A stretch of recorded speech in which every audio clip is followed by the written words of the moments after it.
completely changes things up. If you've not played with it, you need to hop into Fortnite and check it out. It's crazy. But one in particular, there's one that's the most deadly, and it's that mythic MK7, Reese. Yeah, and right now it's in Sanctuary, right? You have to manage to get yourself through the foundation, the rock. He's going to try and rock bottom you, whatever he can do to get you out and to get himself, well, keep clutches on that. But right now it's Wolfie and Mr. J who are landed. There seems to be uncontested. They're going to manage to get the mythic MK7 to themselves. Like, the fire rate on this thing is absolutely nuts. It kind of, I almost want to say the downside of it is the fact that it uses so much ammo. And in this season, the fact that ammo boxes are a lot rarer means that there's not as much spray potential once you're just holding that thing down, because a lot of the times both players won't have an AR. But that's the Stinger SMG comes in the other port. I mean, I have to be honest. I think I've had that gun maybe twice. All the other times I've gone to the Sanctuary in order to get that MK7. Let's not talk about it. I mean, the rock is kind of ridiculous, and you might see some players go down today to that NPC. I mean, there is a way to do that for those of you that don't know. If you go up very high and use a harpoon, then you can eliminate the rock with fall damage. Such a weird sentence to say. I don't think I've ever would think to say that in my life. Yeah. Imagine like you look to yourself like 3 years ago and you're like, look, you're going to be talking about eliminating the rock. On a broadcast in 3 years time from now. It's every man's dream. But I mean, yeah, those are one of the ways you could do it. But a lot of people, you know, you're going to be very exposed if you're building up there in order to eliminate the rock from fall damage. So you're going to be exposed to other people. I've seen a lot of people fall with fall damage. It's a bit of a scary spot. Going through to the Stinger SMG that you mentioned, Zeke, I mean, that gun is going to be the primary loadout in almost every single player's. I mean, we've seen a sort of a difference of players' loadouts. We've got aggressive duos using Stinger SMG and MK7 together. We've had a few people try to use the Striker shotgun together with an SMG, but it's easier to just jump to a box with an SMG than to hit someone with a shotgun in the face. So I think we're going to see a lot of SMGs. Endgame is going to be very, very loud. Let's hope so. That's what I live for. Really quickly, I'm getting word from the old bus driver. They're letting us know that we're going to redo game number 1 because not all of the duos made it in. We're just going to scrub that game. We're going to make sure that everyone can get in, and we'll play 6 matches today, so we won't miss out on any of the action. We have a little bit of time here before we can jump on the battle bus, which just means we get to pick Reese and Boop's brains, man. They're so good at this. They know how to break this all down. Let's backtrack, right? Let's go back to this list of our qualified players. We have 50 duos competing here in round number 3. This is just qualifier number 1. Now, we've talked about a few of these names here, right? We highlighted them, we kind of zero in on them. But let's talk about some of these other names that we haven't necessarily talked about. You've got someone like Scram in Ref's Guard, right? Scram going, let's go there in the intro of the show. He was super hype. How are you feeling about this duo coming into the competition today? I mean, they're one of 2 duos who have been playing together since World Cup, right? They've been together for the longest time. Obviously, they were together in trios for a bit. They ended up splitting up after a while, but now they're back together in duos. You know, honestly, like, the performances so far this season haven't been amazing. You know, I'm not going to lie. They haven't been through the roof. Not a single round 2 qualified of the Cash Cups. So it's like, you know, there hasn't been huge performances from them specifically, but they've been doing well in FNCS. They're a super experienced team. So potentially this is their time to shine. Yep. And the 2 teams that I actually want to look at here is Gambit 2 and Putrick and Mustache and Malibuka. Now, these guys both land at Camp Cuddle together, so we're going to see some spicy things going on there. But you got to be a little bit careful because, you know, these are 2 very aggressive duos. They're going to butt heads, but we have seen them sort of split it sometimes as well, though. So I wonder if they're going to try to play aggressively with each other, but more than likely, we'll just see them wait for each other and then rotate away from each other. Yeah, I think another super important top pick here would be Stormy Wright and Kiriachi. You can see in the middle, second down there, landing in Logjam Lumberyard. Now, these guys have been contested off spawn the majority of times by, sometimes it's Seti's team who is there with Chapix, who unfortunately hasn't qualified today. Sometimes it's Juriki and iDrop, and these fights go back and forth. But today they have this drop spot all to themselves. So they're looking really strong off spawn. Again, these guys are both FNCS champions, Chapter 2 Season 7 trios alongside 2 at the same time, who obviously Boop just mentioned here. They are super experienced when it comes to FNCS. They are super good duos. I remember Kiriachi all the way back in Chapter 2 Season 2 was an absolute top player back there, someone to be feared at the time. And hey, an entire chapter later, same thing's happening. It always be like that, right? Once a terror, always a terror, always a menace to the lobby. It just be like that in Fortnite, man. Now, we do have a little bit of time here to hang around with as we prepare for the battle bus. We're kind of finding our seats. We'll be last aboard, of course, with Shy Wager 11-2K. But until then, you guys got to check this out. We put together this piece called Storm Chasers. It's testing these players' ability to predict where the storm is going to go. And, of course, we have to give them points so that one of them can be the winner. Oh, yeah, what else? What more do you want? Let's check this out.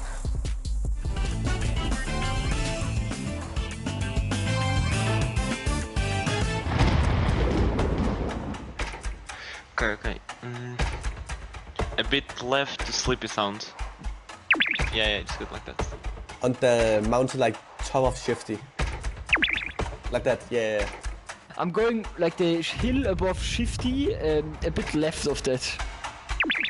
Yeah, okay. This is my guess here.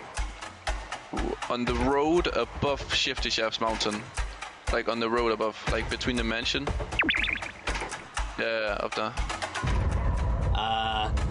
Let's say logjam. A lot of zones they pull in more. Like you can't pick a center location. A lot of the time it's not going to be a center location. It's not going to be. I don't think it's going to be Shifty, but it will be somewhere around Shifty. I was thinking logjam because it's going to pull in. I think it's going to be somewhere around logjam, in between Shifty and logjam. Nice, fully over. Oh, that's a good one. Center? I got 1 point. Okay, that's good, that's good. Not looking good for the next zone though. Nice. It's going to go up next, isn't it? Oh, okay. So now it's a 50-50 if it goes to the right or to the left, but we hope for the left, of course. Okay, yeah. That's 2 points, nice. Yeah. It goes to the right. Okay, I would be out anyways though. Unlucky.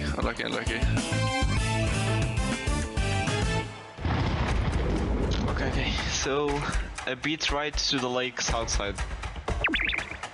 Yeah, there. Yeah, there. There it's good. I don't know, feel like a little greasy zone. Yeah. Like on the hill right under greasy. Like that. Yeah. Under Greasy, there's like a group of trees under Greasy. Yeah, okay, that's right. That's good. Right next to Greasy Grove, like the road. Yeah, like right there.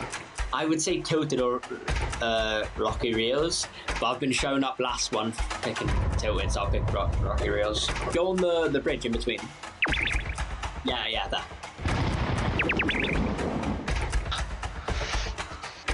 It goes to the right. Not close. Okay, never mind. River is not for good luck. No. So far off. Okay. We're not going to be in next then, are we? Yeah, great. Should have picked Rocky.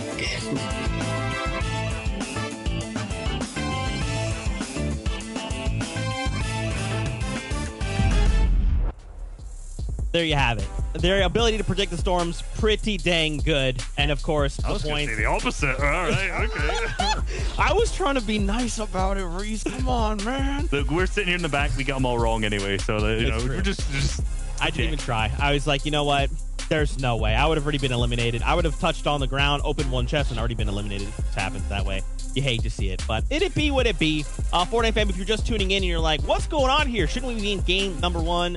We did begin game number 1, but not everyone was aboard the battle bus. So we're scrapping that game, starting another 6 ahead of us just to make sure everyone can get into those games. It's all fair and even, and we're about to get ready to jump in just a few minutes from now. Also, don't forget Legends Landing. You guys seriously have to go check this out. We had an incredible team come in, create a competitive island for us to hang out in and watch FNCS together. There's, all kinds of incredible things there. There's a super dope battle bus in the middle with a giant Llamatron. There's all these games that you can win and compete against each other, glows to purchase. So many incredible things to check out. So please, just take a couple minutes out of your day. Go check it out. I promise you will not be disappointed. Now, with that being said, we do have about a minute before we jump on the bus and then we begin the competition. Is there anything you guys want to talk about? There's a few things I feel like I want to kind of touch on, but Boop, I'm kind of curious. I'm going to come to you. Yeah. I'm just going to throw you right into the fire, my right. friend. What do you want to talk about? Well, I'm not going to go too analytical. I'm just going to say this to the players. The reason why the battle bus didn't go is because you guys didn't thank the bus driver. I saw a statistic on Twitter before. About 30% of players actually thanked the bus driver in Grand Royale. I mean, obviously this guy's not going to do his job well, so you guys need to thank the bus driver. Otherwise, you're just going to get left behind. I hope you realize I'm going to be laser focused, eyes straight on that feed, seeing who is, who isn't. This time, I think, you know what? We've got the best of the best stats man behind. Prodigy. I think we need to actually see exactly who hasn't thanked the bus driver and deduct some points. Punish them. Wow. Wow. There you go from the analytical minds of Reese Hub and Boop. Make sure you thank the bus driver. They are constantly working day in and day out, chauffeuring 100 players per match times whatever the number of matches are all happening at the same time globally. The least you could do is just give them a little thank you. Just a little, hey, appreciate you. We appreciate what you do. I'm going to jump off and go get myself a big treat. Boy, ow. All right, but you guys know what that means. It's time. We got 2 minutes before we jump in, so we got to jump back over. We got 11-2K, we got Shy Wager. They're going to break down what they're excited about as we prepare for the games, and then we kick off the competition. Back over to you.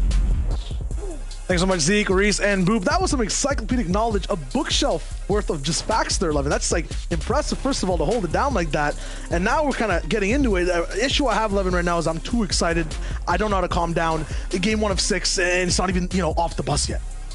Yeah, look, it happens, man. It's been a while. It's been a couple months, actually. It has been quite a while since we've had games of this level. And so, yeah, I just want to dive right into it. I'll be honest, I didn't know those bus driver statistics.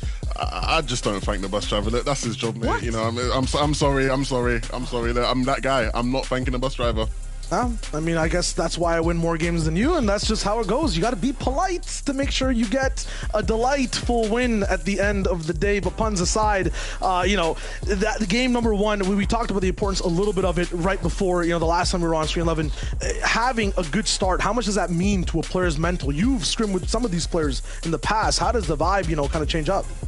Yeah, look, you want to start how you mean to finish. I think the big thing is certain players, very young guys, players who are still maturing, they can allow it to get to them sometimes, right? And you don't want to let that throw off your rhythm. All of these players were just playing not too long ago, right? And so if you have your rhythm, if you're feeling good, you don't want to allow one bad start to off-rail that and really affect your chances of being able to make it to the finals. So first game doesn't go your way, look, you got time to reiterate, think about what went wrong, and go back again in the second. Yeah, I mean, there's tons of different ways to analyze it all. And I like the fact that you bring up rhythm. There's definitely an ebb and flow inside the game. I feel like sometimes I'm just watching music while, these players are running around the entire map. But that first song is almost starting, and there'll be 6 in total to go. What point threshold there is, so many different questions that'll all happen after we see who gets that first Victory Royale. The end games have kind of been changed to be a little bit longer. We've got Spider-Man's Web Gauntlets as well to make sure mobility is insane for every team if they have them. And then, of course, all the POIs around the map have changed as well. So many brand new things in this FNCS, and the most important is that it's duos. If you haven't watched in a hot minute, if you missed the last season, the Grand Royale, well, don't worry, it's game 1, and it's starting right now. Ladies and gentlemen, we are back. FNCS Qualifier 1, round 3. 50 duos, 8 spots, 2 excited casters. Shayo, there is nobody I'd rather spend this moment with than yourself, so I can't wait to get right into it. Absolutely, likewise, my friend. You can see the entire map has switched up. We have the desert, we got some snow, some grass on the field, but most importantly, new spots, power players. You can see on the right side, Thomas HD, Vino as well on the bottom right, who just won this last round. The best performance that we saw, but the best drop that Thomas on the top right is flying to is Covert Cavern. Guaranteed launch pads, but also 3 Titan duos who are fighting. Only one will make it out alive. Yeah, since the spot's been added, lots and lots of action has gone down here. It plays a big part in how the games will continue to play out. You see instantly Thomas and Tayson with the better landings, forcing Joe and Vino to scurry away. But that's not it, right? There are still plenty of players in Covert, and there's still plenty of loot to be had. So while these guys had the upper hand just for now, things can quickly change. And so it's going to be about getting that loot as quickly as possible, getting yourself a loadout, and getting ready to really just go down and fight it up. Yeah, a lot of duels, a lot of players were on go before set and ready, though, right before this all started already. 5 duos down, lays in with a few eliminations in the feed. Bino and Joe actually wrap all the way around and actually end up somewhere else beside Cobra Cavern. Thomas HD and Taysom, though, will have the majority of the loot to rock with at the very start. I like Thomas on any team, by the way. A new duo. You might see him playing last year in different trios and cash cups. He changes everyone's dynamic to always be the first step. He's always there before and making the first move before his opponents. That's why I feel like he's so powerful and why he likes that sniper rifle so much as well.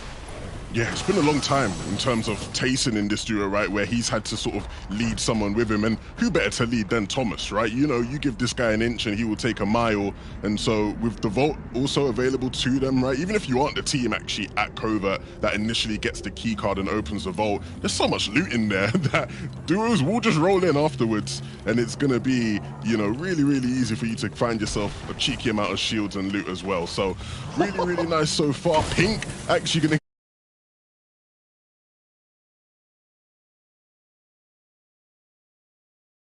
in just a second, but Pink almost getting an ass up.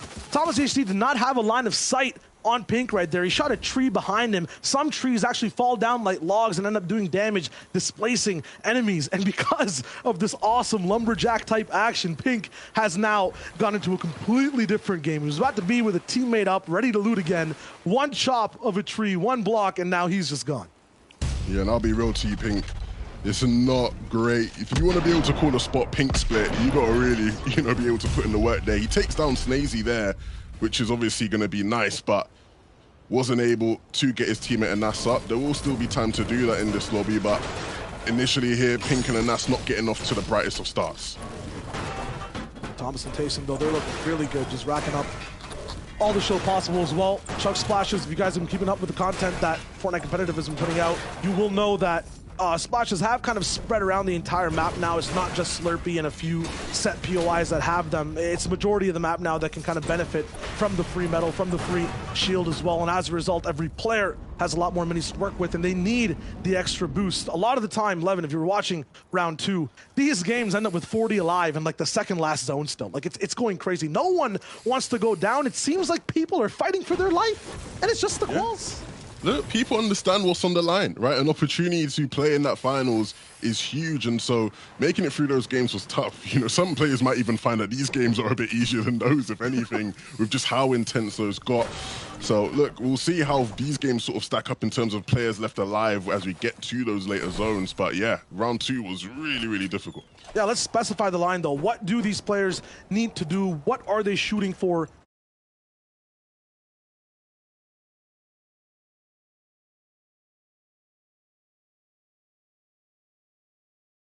Being very aggressive, certain teams maybe not being able to get as many eliminations as they'd like. Ultimately, it comes down to who's going to make these end games, who's going to rack up them points when it matters. And it's no easy task. There's many different routes and paths you can take towards doing that, but that's where you want to be. You want to be in those end games, get into 5th zone and beyond. And so Floki Clement, a team that's on our screen here, a duo that's actually, you know, played with each other last seasons throughout trios, has a lot of chemistry. They're definitely a team out of Chonkers who you'd expect to be able to make it to those phases of the game. Yeah, I feel like Clement and Floki specifically are finally free now, all the way at Chonkers. Before, it seems like they were trapped by so many people around them, forced to do things like Letschi is right now. He's in an all-in situation, going down. Unfortunate. But, you know, it just seems like a lot of teams are now in a different spot entirely and get to play their games out with a fresh new set of stakes. Yeah, Gogos and Eclipse will take out Letschi and Swilliam. That is not ideal. Letschi, one of the fan favorites, you'd say, in the competitive community around Europe, but off to a mediocre start right now out of Chonkers. It's going to be difficult, right? You know, Boop in the pre-show talks about how at some of these POIs you don't necessarily have to fight, and that's true, right? If everybody has that mutual understanding. But as soon as somebody steps on your toe, you know, you got to respond, you got to retaliate, and unfortunately, Letschi wasn't able to there, so they will be back to the lobby. Cammy, Seti, and Teak, this is really interesting. Of course, they have access to a Whiplash vehicle from their spot, and the reason why it's so great is because you can see how they're just able to traverse so much land in such quick time, get all the way across the map if necessary. Of course, the Whiplash allows you to boost as well if you need to really go the distance, and this is something this is just, you know, basic competitive Fortnite mechanics. You can see he's picking up the fireflies, right, to, you know, hit the trees, make sure that they burn down. Means just more lines of sight, more vision, more opportunities to get yourself some surge tags. Just basic fundamentals there, but if you're at home and you're trying to get a bit better, something to pick up on. Absolutely. Now we'll see a little bit of aggression coming through. Tooth on the back foot. Fusak actually pushing up, but this is the danger of trying to engage from a fight from such long range. A third party from the right side actually makes their entire push just turn into a vortex of shots. Now Future and Tooth have a little bit of that high ground, can't turn around, middle of a match, just hold them down. This is just unfortunate, already burning through those splashes. It seems like a little bit of an all-in already. The loadout from Tisa not looking good here on the top right. Putrick is looking high and mighty though. He's fine, just waiting this out. Yeah, this is one of them situations where Tooth and Putrick do have the advantage up above. They can put the pressure on, and it's going to be really hard for Resac and Teeson to actually put on a contest here. But they're going to play the waiting game, and they have time. They're in zone. No need to rush. No need to make any rash decisions. But it's going to be difficult here. Of course, you can see Putrick Tooth going to continue to farm loot up. They've not got their full loadout set. Going to need to get some materials as well. Putrick struggling in that department, but time they've got to worry about the players below them. This is not the worst spot to just kind of base up and chill for a moment. Will be shared on both sides in terms of just making sure each team can stay alive in this building, and a good vantage point for Putrick more than most right now with Anakin 7. He can just look out at anyone he really wants to, take a few tags here and there. Andy with a pick up of the feed as well. So fights are still breaking down across the map, but this is where things might get a little bit slower overall. You want to make sure you're not making too many mistakes. You're talking about that loot level. I don't think Putrick can afford to take trades right now. You just need to land shots. Be careful because that shield amount is not that high. If that goes lower, the mat count is not that high either. There's not much left to farm until they actually get to engagement.